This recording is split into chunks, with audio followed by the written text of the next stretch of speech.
because the aspect of mental toughness can change from person to person, right? So for me, we talked about learning when to back off was mentally tough on me. So for me, mental toughness looked like that. Whereas for other people, it's looking to find those new limits and push past those barriers.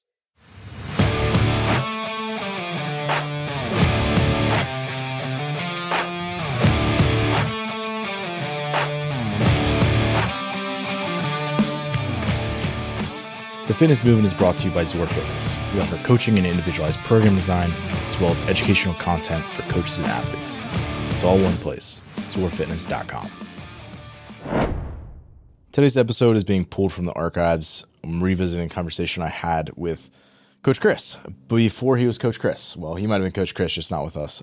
Yeah, so this was back when Chris Hardenberg had his own coaching company and he was not with Zor Fitness before we actually kind of merged forces, so to speak. And he, largely was looking to hand off a lot of the marketing and some of the other roles in the business admin side of things, and do just more so focus on the coaching side because he's a lot of other responsibilities on his plate. So before we joined forces, this is one of the conversations I had with him, and it's really cool to hear him talk on a lot of the things that he's continued to talk on and harp on over the last several years, and being consistent in that way. And yet it's something that a lot of athletes and coaches need to continue to hear, and is worthwhile to bring back up and still every bit as relevant as it was when we had this conversation. So please enjoy this conversation with Chris Hardenberg. So Chris, welcome to the show. Thanks, Ben. Excited to be here. So we have quite a bit in common in terms of our story. I've known you since my early college. I guess technically like in high school. Yeah. I went to a camp that you were working at. So we've known each other senior for a while. Kind of acquaintances for a while, and we've slowly gotten to know each other a little bit better over time. So you were a college wrestler. Well, we went to the same college, first of all. Yes. Messiah College, now Messiah University. We went there. So you were a college wrestler. I was a college wrestler. You were now a CrossFit athlete and a CrossFit coach. I'm a CrossFit athlete and a CrossFit coach. You were a health and physical education teacher and a teacher for a period of time, a couple of years, and so was I. So in that way, we have like very similar storylines, at least in that aspect. So I'm kind of curious, like, what do you think was probably your biggest takeaway from wrestling that has benefited your competitive CrossFit career as an athlete? Oh man. So first off, to comment on kind of what you said, yeah, it's very interesting how like our lives have kind of almost run like parallel, and we have a lot of similar themes. But what has translated from that wrestling background to the CrossFit background, I would say, is like the willingness to accept pain. Anyone who has done CrossFit, even at like an in-class recreational level, understands how, you may get into a workout and have to push through quite a bit of discomfort. And anyone who has wrestled at even a relatively high level has realized you have to endure quite a bit of discomfort.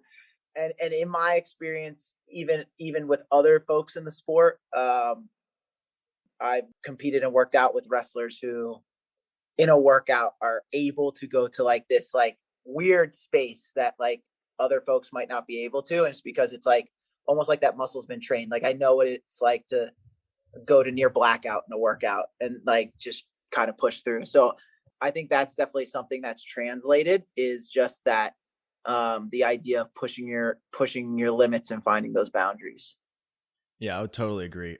That was just like something that was super intuitive when I got into CrossFit. I was like, oh yeah, I can do this every day, which is his own problem. Like that was like part of the mentality. It was like, yeah, you train that hard every day and you're not usually always in control of it. Right. Which is the other thing. It's like CrossFit, like, if it hurts too bad, you just stop moving. Right.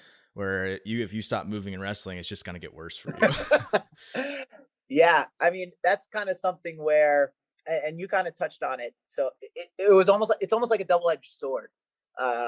When it comes to CrossFit specifically, because CrossFit, the sport aspect of CrossFit, but then you have the training aspect and how to improve at it.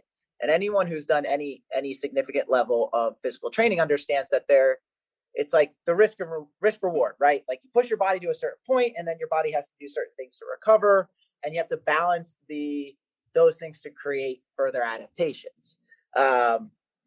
And that was something that had to be a learned habit for me, was because of that exact aspect. We walk into practice and it's like, all right, I'm just going to run my head into a wall. And it wasn't, honestly, from a wrestling perspective, it wasn't until my senior year where Coach Brunk actually started to adjust some of the trainings and some of like ebbs and flows in practice and stuff like that. So getting into CrossFit, that was almost like a foreign concept to me, to be like, man, I really feel like crap today. Like, I'm going to take today off. Like, Yeah. that was No, a it's like, foreign. get in there. What's that? Get in there. Yeah, You'll be fine. And that was definitely something earlier on in my younger years where I should be like my prime adaptation years. I didn't adapt a lot because it was like, I had my son, right? And, when you have kids, you don't sleep super well. To be okay with like, you know what, I'm just going to go in and move today. That was like not a thing. It was like, all right, man, I'll just take more pre-workout and then just go try to crush some squats. So yeah, so although in certain aspects it helped push, in other aspects it's like it stunted progress in terms of not knowing when to pull back. Yeah, for sure. I would totally agree. I mean, my experience was exactly the same, where I was like, I know how to push really hard every single day. And it's more so now being able to develop more of a relationship with that gas pedal, so to speak, where if you're going to push really hard one day, you're going to have to ease off another day, just because you can't keep grinding like that forever. Stuff breaks. Mm-hmm. And I feel like usually only the people that have broken themselves in some way or have a really experienced coach working with them who's going to tell them not to do that are the people who, I mean, they just run themselves into the ground after a little bit. So how did you learn to make that adjustment?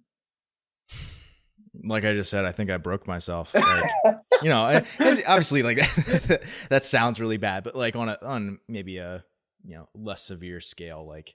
Well, you had a knee injury, right? Is that? Yeah. I've had 4 knee surgeries. And that was part of it too. Is like, if you have something like that, I mean, I think sometimes your body just shuts you down. Sure. Where like, maybe it wasn't like a catastrophic, like my meniscus didn't tear because I was tired, but stuff is going to pop up much more often when you're already sort of broken down a little bit more. So I think that stuff happens. Yeah, maybe not as a direct result, but you're just more susceptible to injury in those scenarios, and you'll stunt yourself. Yeah. Yeah, I mean, is there anything else from the wrestling aspect that you feel like has really helped develop you into who you are as a CrossFit athlete? Yeah, I think it's just like the maybe like the no nonsense approach isn't the best term, but that's the one that kind of popped into my head.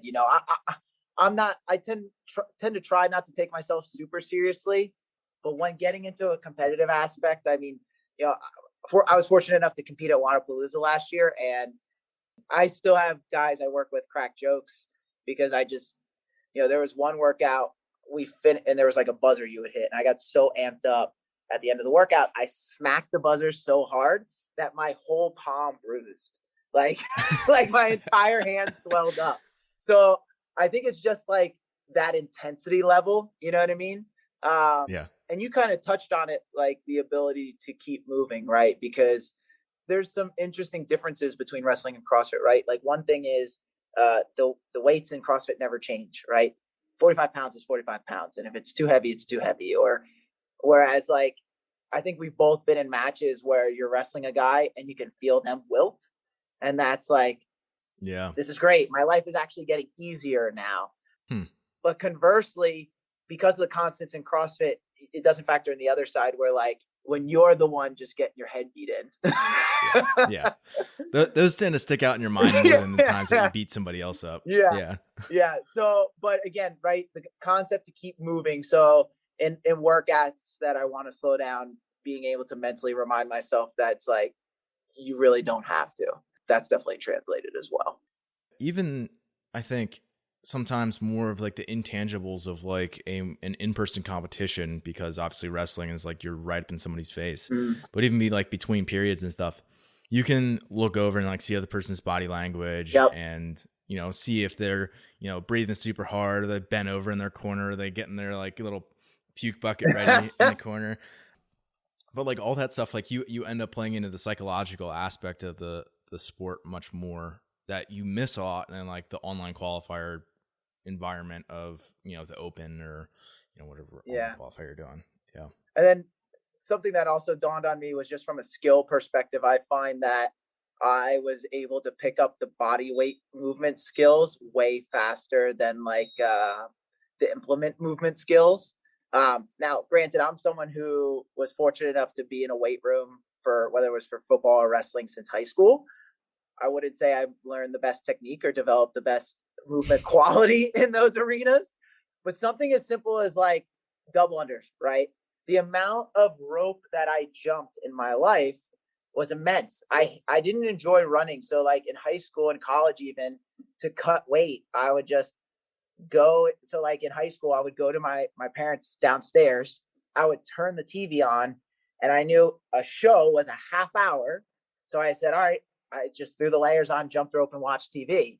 And then so I knew I was getting in a half hour to an hour of jumping rope, which sounds crazy now if you think about it, Yeah, right? that's bonkers. Right, 30 to 60 minutes straight of jumping rope. But well, over time to then come into CrossFit and say, okay, you're going to keep doing that, but just turn your wrists a little faster, or like even using a jump rope that's a speed rope.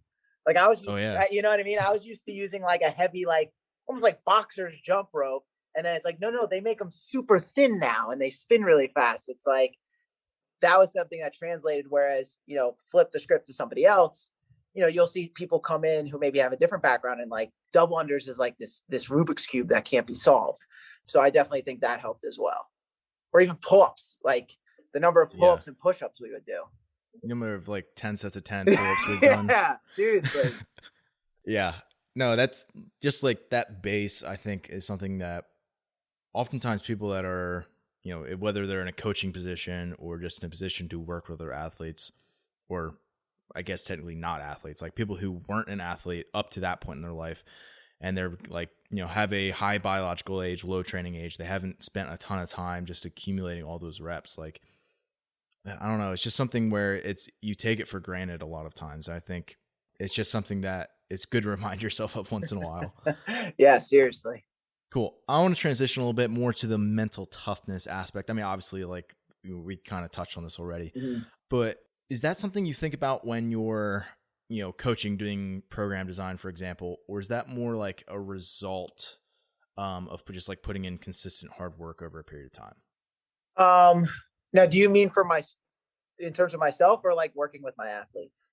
Working with your athletes now. Yeah. So in terms of working with my athletes, I don't want to say I don't. I rarely program workouts where I'm like, okay, this workout is to kick so and so's face in and see how they deal with adversity. Every once in a while that does happen, and that's the thought process as to why I'm doing it. But more often than not, for me personally, it's the conversations I have with my clients around the workouts. I found that in my coaching endeavor, the X's and O's, I call them, like the sets and the reps, are important. But I learned a lot more even from like, okay, when someone records their results, the little nuance, like the little sentence they leave as a comment next to it. It's like, oh, okay, well, where did that come from? Why was that good? Or why was that bad? Or why were you disappointed with this? Or why do you keep referencing a poor performance? I hear that a lot. I had a poor performance in that workout. And it's like, man, this is training. Like, this shouldn't be a performance. This should be, you know what I mean? This should be part of the process. So I think a lot of it is in the conversations, and then being able to have the conversations like you and I just talked about, where when to push the pedal, when to back off, and then being able to put things in perspective of like what's in your control, what's outside your control, and being able to look at one session as part of a giant bucket of sessions that are accumulating towards a goal.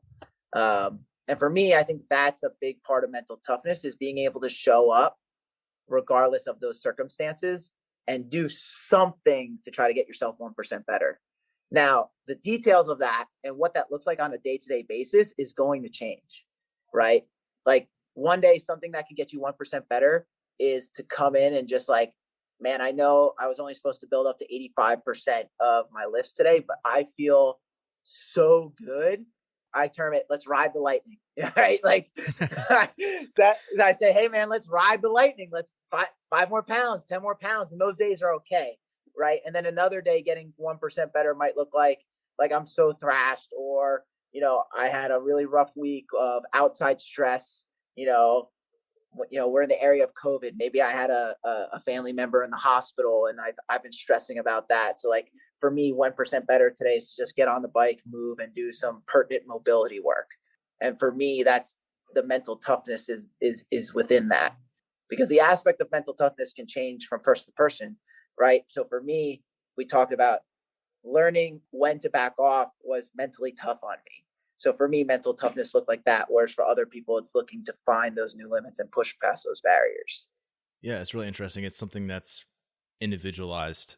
I forget if it was Bergeron or Katrin or one of those competent people, but they were mentioning that like mental toughness, this was their words. Yeah. I'm paraphrasing, is basically your ability to be able to do your best in a given moment, Mm-hmm. which it's like sometimes you're given a mediocre performance at best, and that's your like all you have for the day. And if you can do that to the best of your ability, that's being mentally tough in that moment. Like your workout's going terribly, that's not you being mentally weak, so to speak. It's just like, okay, what can you do to make that go as good as you possibly can? Yeah. And not to toot their horn too much, but Ben Bergeron has built a brand off of that mental aspect approach to this sport specifically. And it might even be the same thing you're referencing, but he said, and I'm paraphrasing as well, something along the lines of, we often confuse mental toughness with physical toughness. And those are actually two different things. And physical toughness being able to like tolerate pain, whereas mental toughness is how to deal with adversity. And what that adversity looks like can differ from person to person. Like you said, can differ moment to moment, but how we respond to it and how we persevere through those things or despite those things is what builds that mental toughness. Yeah, that is the one thing I think they do really well, is like that aspect of things, like on the mindset front. I mean, you said you don't program a lot of those dig deep and like smash an athlete type workouts. If you were to program something like that, and again, this is obviously athlete dependent, so it's like the true answer is it depends. But like, what might be an example for like a average class going, sub elite CrossFitter? Yeah. So I don't want my words to get confused. I definitely program workouts that are like kick an athlete in the face, but they're not necessarily designed in a way where it's like the absolute purpose of this workout is because you can't do X, Y, and Z. And I want you to get to the point where you can't do it and deal with it. So those workouts I will do from time to time.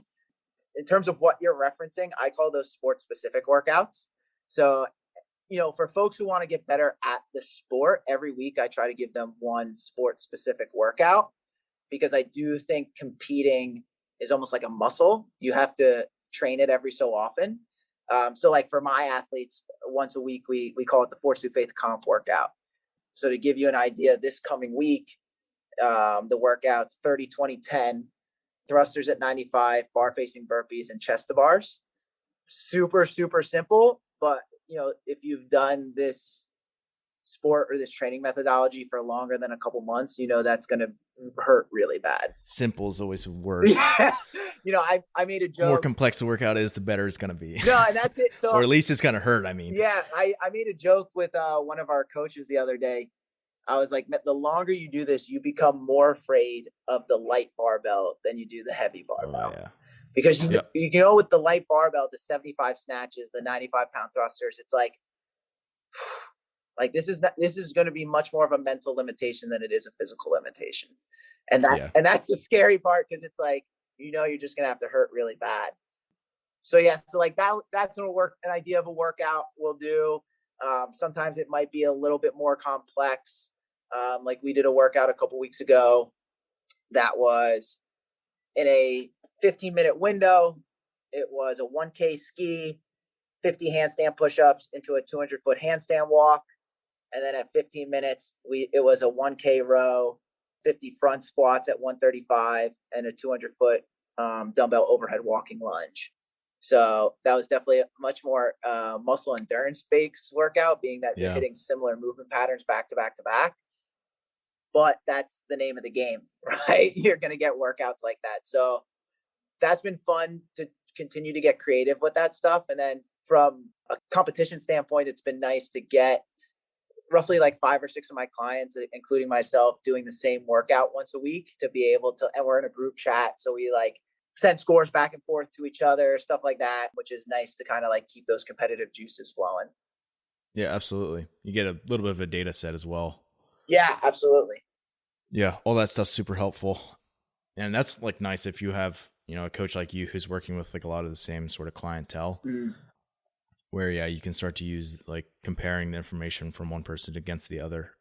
Obviously, like open leaderboards and things like that are awesome too, because then you can just see against like, like such a big population. Right. So staying on this, mental toughness, so to speak, like digging deep in a workout, not that that's necessarily the same thing, but it can be a form of mental toughness. But I think sometimes like the sport actually gets structured in a way where that's almost part of the testing body almost. So if, like, for example, they might put like a buy-in piece that's like encouraged, like it almost forces you to go really hard on it. So for example, like the assault banger, like you have to sprint the 40 cals for guys. I think it was 30 for females. Like you have to go 100% on that and just hold on. And like sometimes that's like structuring a workout that way, like requires an athlete to dig really deep, but then it also can be sort of like under the umbrella of specificity as well, which it sounds like that's kind of what you're doing on whenever you test those weekly workouts. Yeah, absolutely. Yeah, definitely. Trying to create the specificity, but like you said, dig deep and be able to recover both physically and mentally. But it also kind of trains the mental toughness when it comes to a competition, is like the comparison to others, right? I I like to draw the correlation. I've said before that like CrossFit's kind of like super high intensity golf, in the aspect where like in golf the best golfers lose way more than they win, and having to handle the mental aspect of shot to shot, hole to hole, how you could triple bogey on a hole, but if you can rebound from it, you could still win the round or win the tournament. Very similar in CrossFit. Like, man, even the years Matt Fraser ran away with the games, he didn't win every single workout. And being able to know that, there's going to be people that are going to beat me in a lot of these workouts, but you could still come out on top because of that. Or even you could put in a poorly executed workout and still come out of the weekend feeling good and feeling like you pushed hard and maximized your ability within that weekend, as opposed to letting one poor workout snowball into multiple poor decisions. And then it's just like, I crap the bed this weekend, and then you feel terrible. Right. So all of that kind of goes into that, and why that comparison, because you're always going to have, most people are going to have a workout that you look at and it's like, I could beat 90% of the people out there at. And then there's another workout where it's like 90% of the people out there are going to beat me at this workout. And being able to accept those things and deal with them and then train accordingly is a lot that goes into that as well.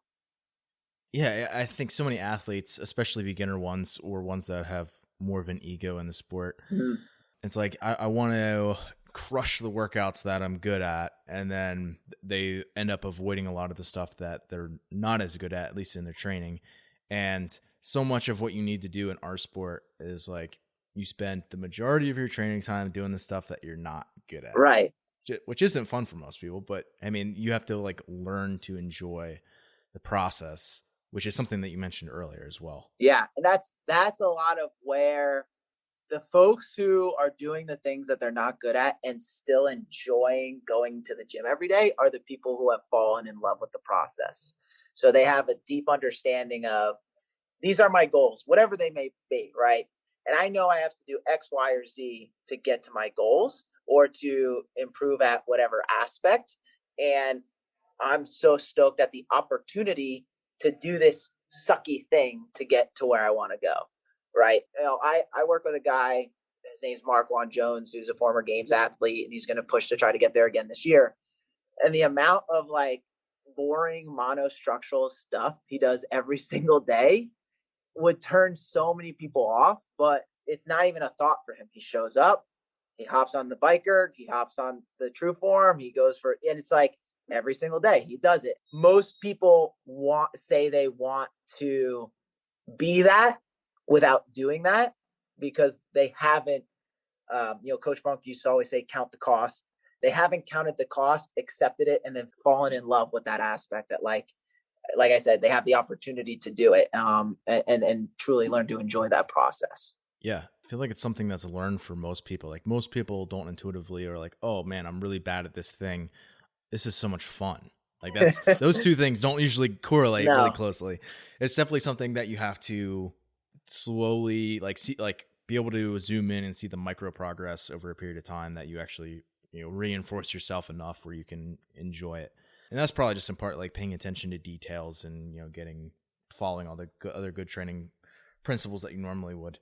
And I think a lot of it could help with having someone like us, right? Because Yeah. sometimes you can lose the forest through the trees, right? But when you're writing a program for someone, Ben, it's like, or have a general idea of like what you want them to get out of each session, right? And so maybe you have someone who has a goal of getting better at, let's say, chest to bar pull-ups. And if you ask them to do a max set 6 weeks after you first test them, it would still be the same number and they could be super discouraged. But you see their videos and you see that it's like, no, you're moving so much better. Your positions are there. And then like you as the outsider being able to say like, this is you 6 weeks ago. This is you now. Can you see the difference? And then they're like, oh yeah, I can see the difference. And it's like, so you're on the cusp of busting through. Just keep showing up. Having the person to be able to do that can be super helpful, and then start to ingrain those habits, right? So then when you as the coach have said, no, no, no, see this progress, then it gets easier as the athlete to be like, I'm just going to show up tomorrow. Hey, I'm just going to show up the next day. I'm just going to keep showing up and I'm just going to keep trying to get 1% better. And then once you've ingrained the process of showing up, you start to reinforce actually enjoying that process. And then as you are enjoying that process, then the results snowball, and then it just creates like a cycle from there, Mm-hmm. I think if you are fortunate enough to be an athlete who trains around someone who is really diligent and a professional in the sense that they're going to do all the stuff that they need to do, even when it's not fun for them to do, like all that monostructural work that you were talking about him doing. It was like, yeah, all that stuff doesn't necessarily have to be fun either, but like you have to know the intention behind it, and you have to, have the perspective and the end goal enough, and keep that in mind where you're on a day-to-day, not sort of like, like losing the forest through the trees. Mm-hmm. It's just like and like you said, it's okay for in the moment something to not be fun. Right. Some of the things that are most enjoyable in life have moments that are like not very enjoyable, right? Like marriage. I was just about to say that. Like literally every successful marriage is something that if you talk to someone who was 85 years old and was like, who had a very successful marriage, and you're like, did you enjoy your marriage? The answer is going to be like, oh my gosh, I love my wife so much. We had so much fun together. But at the same time, if you asked him like, oh, so you must have had no real hiccups along the way. It's like, no, no, no. Like there were moments that were probably some of my lowest moments because that, you know what I mean? So it's like some of the most fun things don't have to be fun in the moment. And I do think some people lose sight of that because like you said, they get caught up in that singular moment versus the big picture. Yeah. And I think also like, for example, if you ask somebody who did like a marathon, like, was that a fun thing to do? Like, they're probably going to say no. Right. But yet it was still something that they chose to do, that they probably talk about, well, potentially they talk about all the time, that they're super like proud that they actually accomplished it, but yet they didn't necessarily like enjoy it in that sense. Sure. It was more like you might enjoy the sense of satisfaction that you get from it. Yeah. Or some other after effect, but like the process itself doesn't have to be fun to be rewarding and to be something that's worthwhile doing. Right. No, totally agree.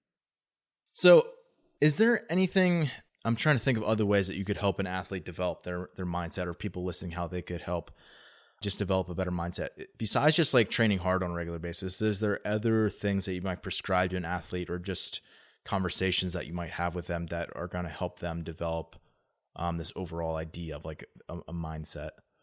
I mean, one thing I did with one athlete was I recommended her to read the book Mindset, actually, by Carol Dweck.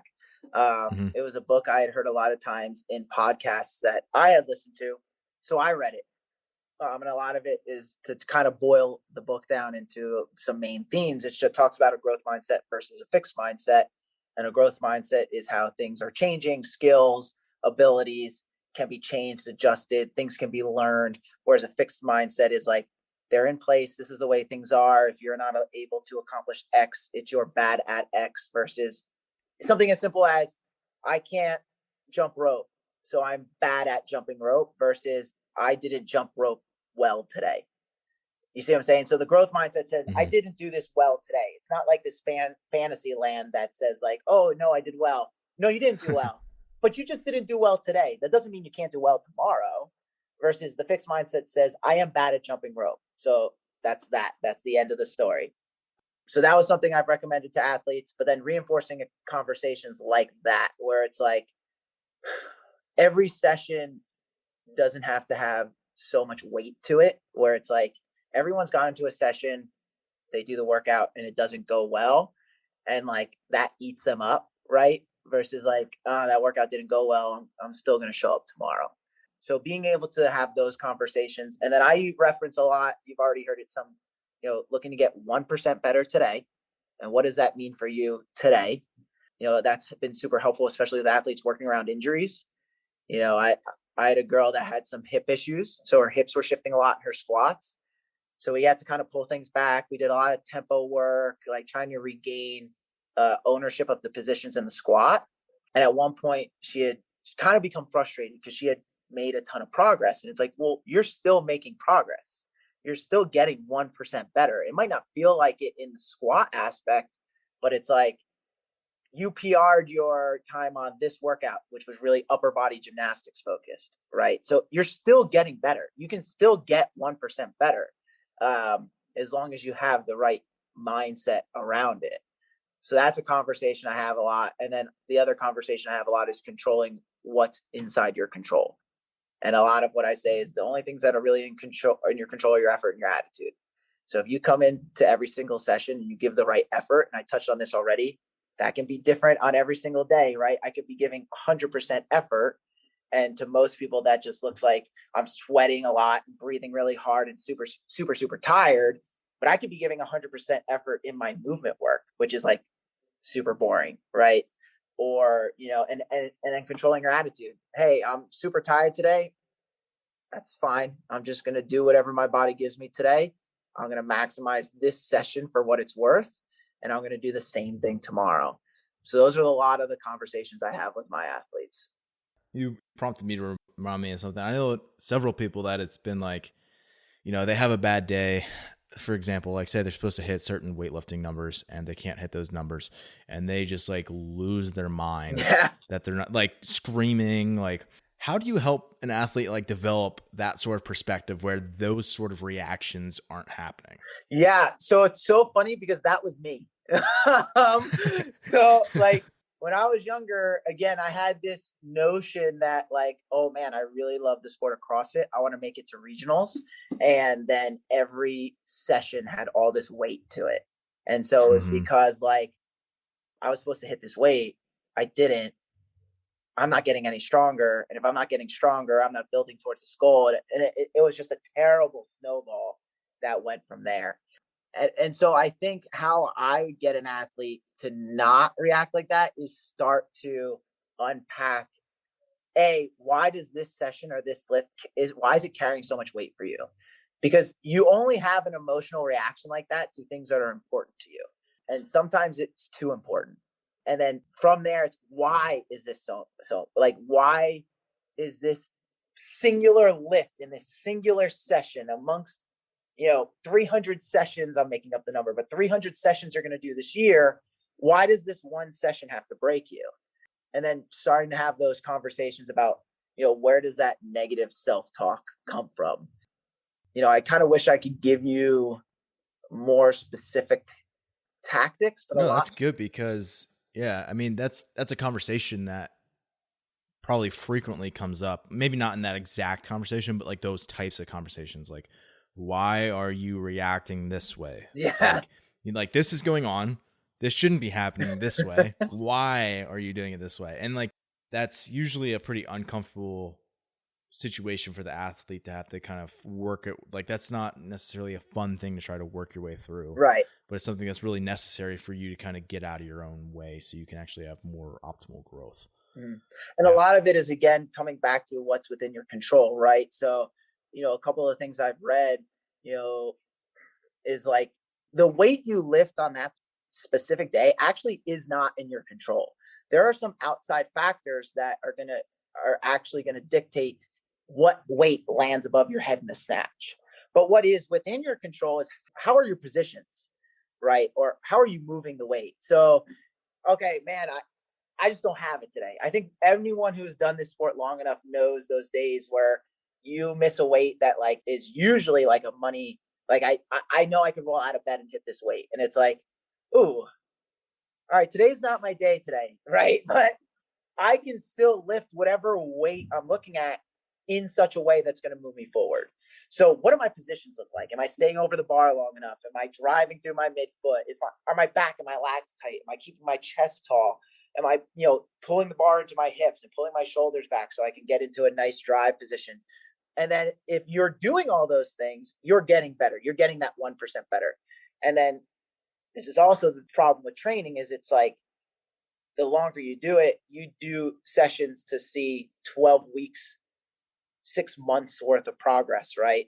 And then reminding myself this, reminding the athlete this, that's like, if your goal is to compete and your goal is to be a competitor, then your goal should be around the actual competition. This session's not the competition. So why are you treating it like that? So it's like, hey, let's focus on what we can control so that 3 months down the line, when you are competing, boom, that you hit the weight that you've been looking to hit for the last 3 months. Yeah. The more you age in the sport, it's, you have to be more conservative and tactile with how you go about hitting stuff at 100% all the time. Yeah. Otherwise, you break. Exactly. Yeah. Full circle back to what we were talking about before. Yeah. So I'm going to switch gears. I want to talk about more of the movement aspect of stuff. We were talking a lot about mindset before. I want to talk more about the movement side of things, and that could be technique, that could be efficiency, whatever you want to call it. I think we're kind of labeling this as movement economy. Is that the same thing as efficiency in your mind? I would say so. Basically, how our sport is built off of doing a certain movement as quickly and effectively as possible. I make a joke with some of my athletes that CrossFitters are actually some of the laziest people because we're trying to find the least path of resistance within this workout. But a lot of those things, in my opinion, go hand in hand because from the mental aspect and then the movement economy or movement efficiency aspect, in my opinion, are the two aspects that people generally address the least when trying to improve at the sport. Most people who are trying to improve grasp the effect of like, okay, I saw a couple of videos of this Rich Froning guy and this Matt Fraser guy, and they did like 12 workouts in this day. So if I just do all those workouts, I'm going to get better. It's not hard to convince someone to work harder because conceptually that makes sense. Okay, well, if I do more, I get better. Whereas if you watch the elites, even in how they do some of these movements, or if you get an interview where they clue you into how they were addressing a certain movement, it shows how they've taken the time to find the fastest way for them to do a specific movement. For example, there's a guy I follow that I respect within the coaching space a lot. It's a guy named Max L. Hodge, and he owns Training Think Tank, and he coaches Noah Olson. And he posted something a while back where he was doing hip mobility work because Noah has told him he tries to set his feet. And Noah Olson's a guy, if you watch him squat, already has kind of a wide stance as it is. But he tries to set his feet wide in light thrusters so that his up and down movement is faster, right? So if your feet are set a little bit wider, you're squatting just below parallel as opposed to butt to the ground and then driving and pressing. Whereas if you're driving butt to the ground and then driving up and pressing, that's a split second in a rep. But across 100 reps, that could be 20 to 30 seconds in a workout. And then you put that on the open leaderboard, that could be 300 to 1,000 spots. So little things like that, it's like, okay, well, if we can do this movement better, faster, with better, or more efficient with better economy, your fitness improves without actually any of your fitness markers improving. Yeah, I think people often think to themselves like, "Oh, I'm going to go as hard as I can in this workout." I was definitely of that mindset for a long time, and then at a certain point, it changed almost where sometimes I'll say to myself like, "I want to make this as easy as I possibly can." Yeah. Like I'm going to hold this pace, so it's like a fixed output in terms of you were like to judge someone, but I'm going to make it as least cost expensive in terms of energy as I possibly can. So I'm just like moving, super easy. And I feel like that's a good way to think about movement economy or efficiency is, yeah, you're just trying to make it easy rather than just like, blowing yourself up and trying to spend a ton of energy. Yeah. Or even making movements so root, like so, for lack of a term, easy for you that you can recover your heart rate and your breathing while moving. As opposed to, like you said, a lot of people, they come out shot out of a gun and they rest by resting. You know what I mean? Like hands on your Oh yeah. knees, like trying to, well, that's time ticking away. If I can kind of catch my breath and compose myself while doing my burpees, while doing my box jump overs, while on the rower, I'm now running away from you. So being able to move more effectively and figure that out is huge. I mean, I had a great example of it yesterday. I redid one of the open workouts. It was 17-1. And if you recall, that was the, 10 dumbbell snatches, 15 burpee box jump overs, 20 dumbbell snatches, all the way up to 50.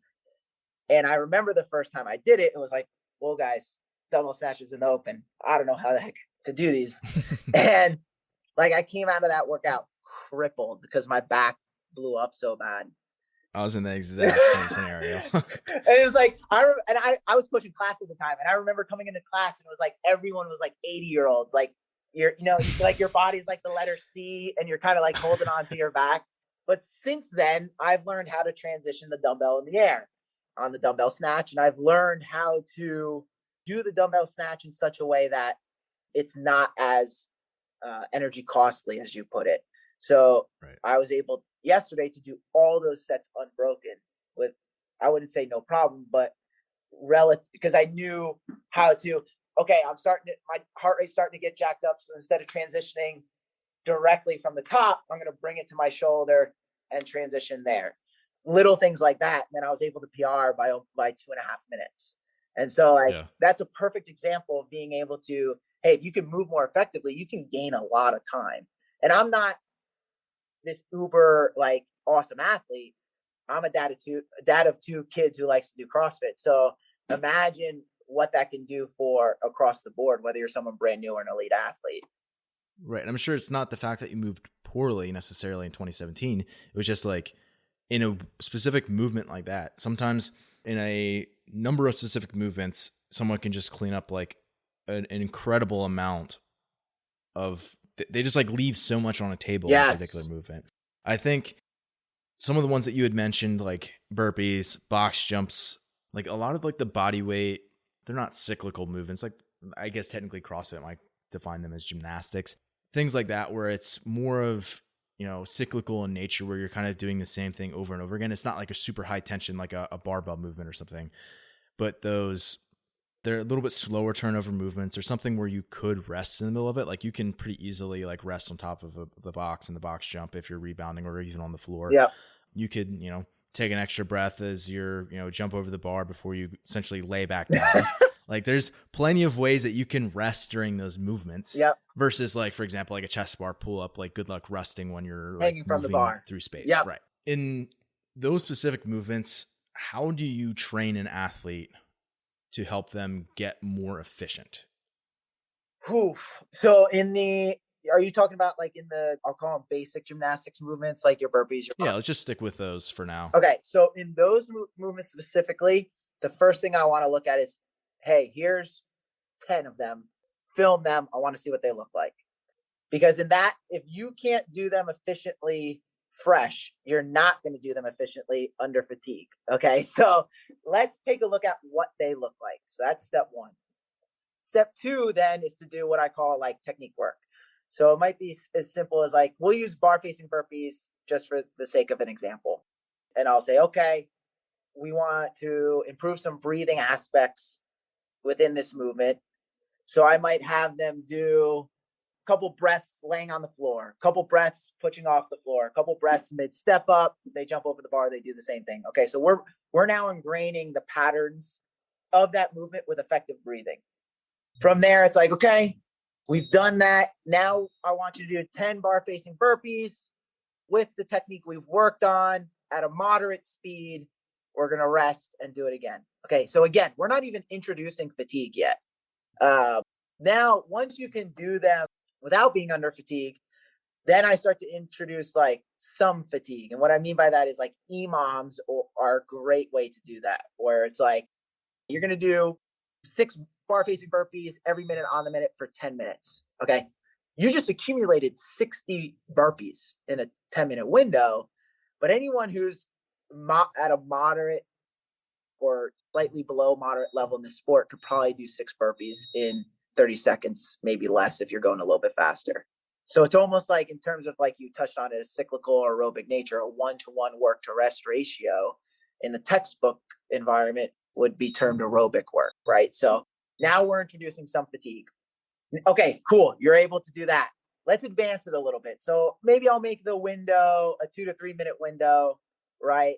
But we're going to add in some other movements with it. Okay, so instead of doing just bar facing burpees, we're going to ask you to do a couple thrusters and maybe some double unders in there, right? And I'm going to set up rep schemes. So if it's in a 3-minute window, you should have some rest, but not a ton. And then from there, it's like pure unadulterated CrossFit. It's like, hey man, we're going to do, dumbbell snatches and bar facing burpees. And that's also super important because now you have to self-regulate your pace, right? So if you're doing an EMOM, it's really easy to have the pace regulated for you, which is why it comes beforehand.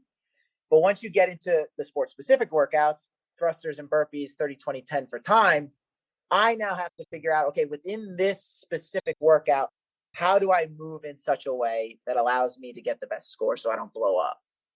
And the precursor to that is movement economy. So being able to step up out of the burpee, to step up, bring your other foot forward, to jump over the bar at a slight angle, what I call a swing step back, go to the floor. So that's kind of how I would build a step-by-step progression to get someone who, day one, doesn't have any of the necessary steps in the process to do an effective bar facing burpee, to now someone who's doing effective bar facing burpees in a workout.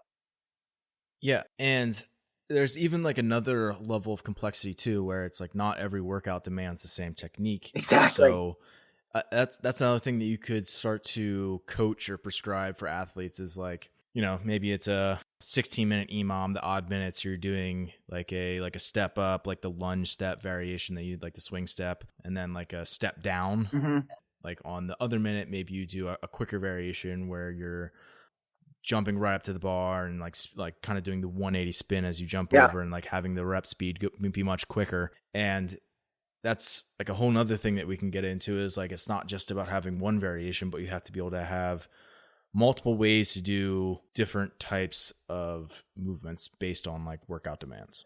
That's what kind of makes our sport tough, that maybe like the outside person looking in doesn't realize, right? So for example, we're looking at a burpee. A burpee in terms of just a broad movement couldn't be simpler. You have to fall to the floor and get back up, right? Okay, we're adding a little bit of a curveball. There's now a bar there you got to jump over. Okay, big deal. Well, within that, you have the step up version where I go to the floor, I step my foot up instead of bringing 2 feet forward at the same time.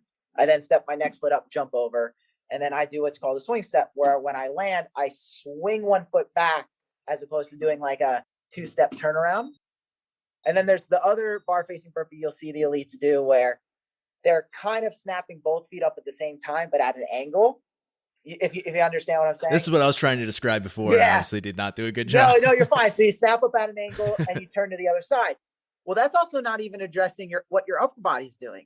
I've seen people that go to the floor, knees hit the floor first, chest hits the floor, almost like a worm burpee.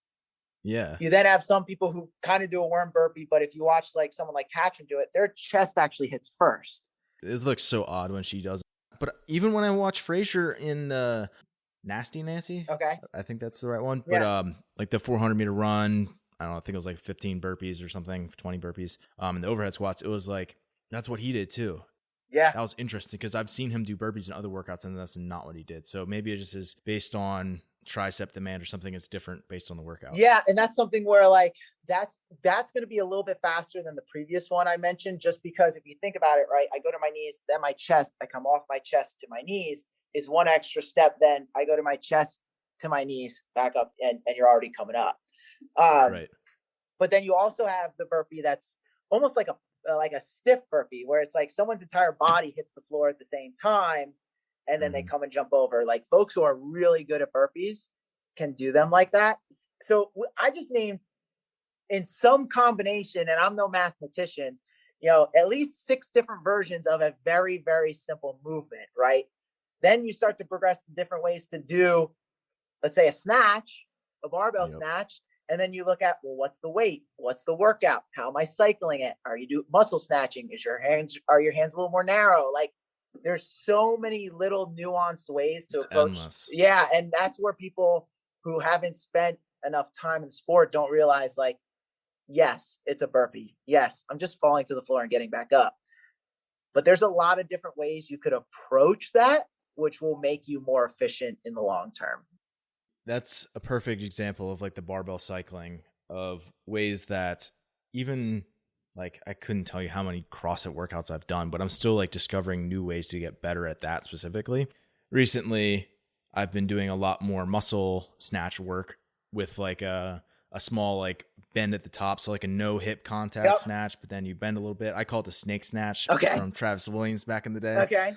But things like that where like it saves my grip a little bit. If depending on what the workout is, it's super grip intensive. I don't hit my hip. It doesn't redirect the bar as much. I save my grip a little bit. Like that's something that like, unless you've had experience with it, which again is super helpful to have like a coach who knows all those different variations that they can be like, hey, in this workout, this might be a good variation for you to play with today in training. Yeah, it's just like endless variations. And it's just, I feel like there's no good way to learn them other than just slowly playing with different variations and having someone help guide you through that process. Yeah. And you're a great example, right? Like, depending on the weight on the bar, you're a strong guy. So like if it's a 75-pound snatch, you could do that snatch depending on how many are in the workout. Right. But if you've never practiced it before, it's going to make you super tired. So it's like, okay, well, let me practice this. Let me ingrain those movement patterns, those neural pathways to do this effectively. And then boom, now I can just do it depending on what the workout looks like. And like you said, now I can play with this in different workout structures and I'll have an understanding of like, okay, this is what it feels like when my grip starts to go or my shoulders start to get really tired from the muscle snatch motion. And I need to do something a little bit different and use my legs a little bit more or whatever the case may be. But like you said, having a coach to be able to dissect it or say, hey, I want you to play with this today. Or, I noticed, just to use myself or one of my clients as an example, I programmed a workout the other day that had dumbbell power cleans. And it looked very cumbersome for her. And when I looked at it, she was touching the dumbbells outside of her feet. And for me personally, that's really tough for me to perform the movement touching them that way. I much prefer to, same thing for you. Yeah, it's like I have to basically have my feet touching together if I want to go the dumbbells outside of the legs. Right. So I'd much rather go a little bit wider and then I touch them kind of back towards my heels and use a hip motion similar to a kettlebell swing. Right. And I made that simple switch with her. And if I gave her the same workout, it would either, if it was an interval style workout, it would have been way easier. If it was a true CrossFit style workout, the score would have been better. She even commented like, oh my gosh, this is way easier. But without the exposure and people kind of mixing ideas on how to approach a movement, you don't get that exposure to be more efficient. Even asking people in, if you're in a class environment, like go up to the more experienced athletes in the class and like, or just like watch them in their, if you're lifting or whatever you're doing, if you're not in the same heat or something, like try to watch them and just like see their different technique or like pick their brain about stuff like, hey, I saw you do this variation. Why do you do it this way? I think that's another benefit besides working with a coach is having training partners or other people that you can go to that you respect that have been around for a while with different things, and they can help suggest and kind of give you pointers on different, ways that you could clean up your movement. Yeah. Finding someone who's good at X. Yeah, even exactly. They don't even have to be better at you at everything. So for example, you might be like the best person at your gym and you're like, oh, I don't need to learn from anybody here. But like you might have, somebody comes in and they're a really experienced runner, Yeah. and they might not be able to do anything else, but they can run really well, and they could probably give you some pretty good hints on how to get better at running. Exactly. Like there's somebody that you can learn from. Yeah. Yeah, I think that's one of the things that prevents people from learning from people, or maybe having like a mentor of some type, is that it's like, they have to be the best at everything. It's like, no, they just have to be better than you at like one thing. Right. They're better at you that one thing, then it'll be useful to you. Yeah. And I mean, that's what the best are doing, is they're finding ways to be more efficient with what they're doing. I mean, there's a classic example of Matt Fraser. I don't remember if it was his first games he won, but there's that classic sprint event where he was just trash and he finished like last in the event. And I don't know how true the story is, but the story goes that he reached out to his former weightlifting coach, because he was a high school track coach, and was like, hey, like, I need to learn how to run. Like, can you coach me? And he's like, yeah, show up to the track at this time, whatever. So Fraser's like, all right. So he shows up. Well, his coach coached high school, like sophomore girls. So he's on the track with a bunch of 16-year-old girls just getting dusted every single interval.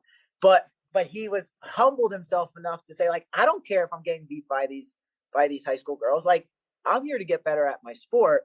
And if learning how to run more efficiently and being better at running is going to get me there, then I'm going to go do it. And so, being able to eliminate that ego, whether you're working with a coach or not, and find someone who can advise you, or you're like, hey, you're super good at this. What do you do with that? What are you thinking when you do this, is only going to make you better. Yeah.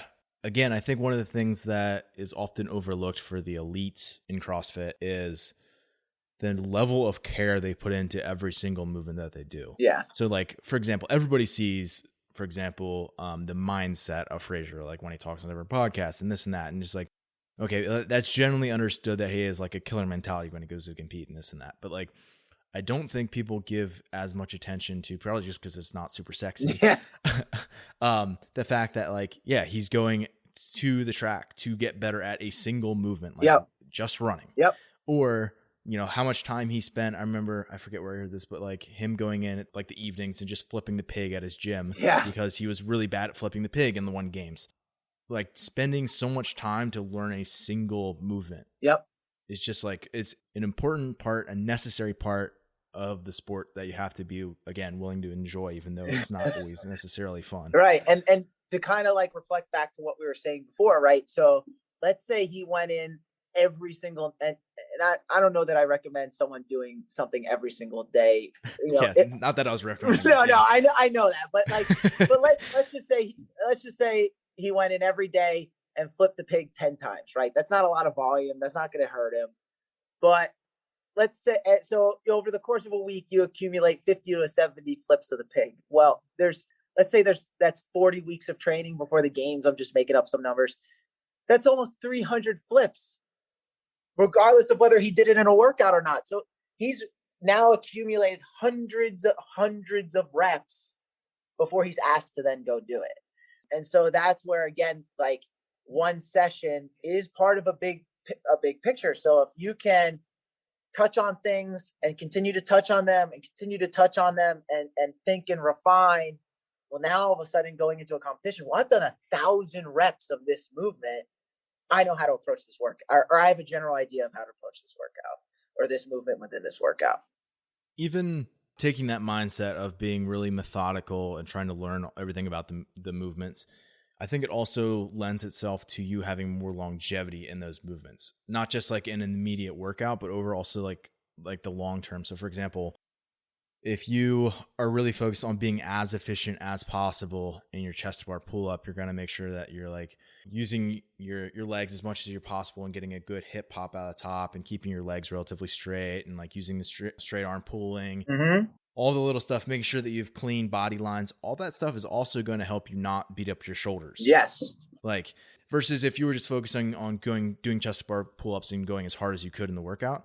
Like if you focus on the efficiency and movement economy side of that equation, your long-term potential for sustained non-injury training is so much higher, Yeah. which is crucial. Oh yeah, especially in a sport like this, because the people who get better are the people who can stack the most quality training sessions. And if you're injured, who knows how long it is before you get another quality training session.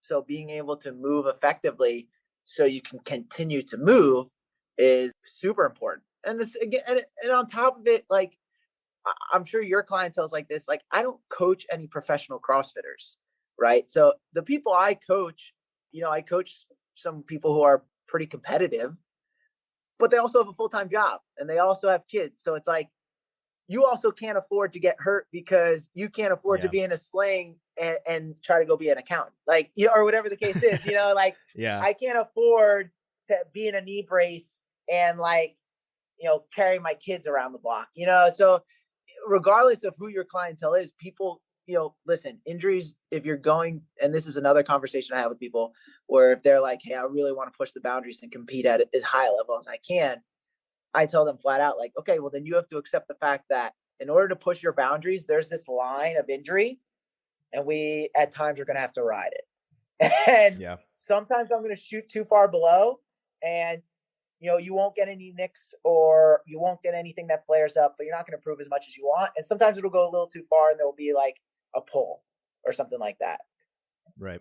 But to improve, you have to try to ride that line. Well, at the same time, being able to move effectively is going to allow us to ride the line as best as possible without spilling over, which is going to be super helpful regardless if someone's an elite athlete and they do this to make money, or you have a 5-year-old kid who wants to go to the playground and you want to be able to play. Yeah. It's a really good thing for people to keep in mind. Even if you're focused on movement quality and moving effectively and efficiently in your workouts, another thing that's helpful for, as I'm just thinking about this, is like you will not just be less beat up and less likely to be injured, but like sometimes you might not only get injured, but you might have a bunch of inflammation or just like stiff joints where you're not able to actually get in good positions.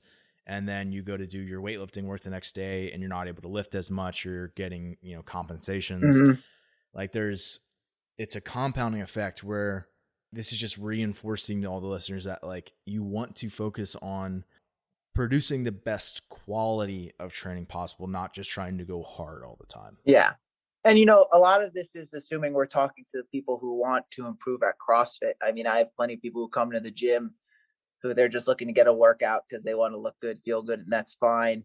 And if that's who you are, do you really need to be putting in more than 3, maybe 4 sessions a week? You know what I mean? Probably not. So, finding why you're doing this is going to be super helpful in that regard. But assuming you are someone who, whether you're a regular gym goer in a class setting or someone other than that, if you enjoy the sport aspect of it and want to improve, that movement efficiency side is going to give you the biggest bang for your buck in a multitude of ways.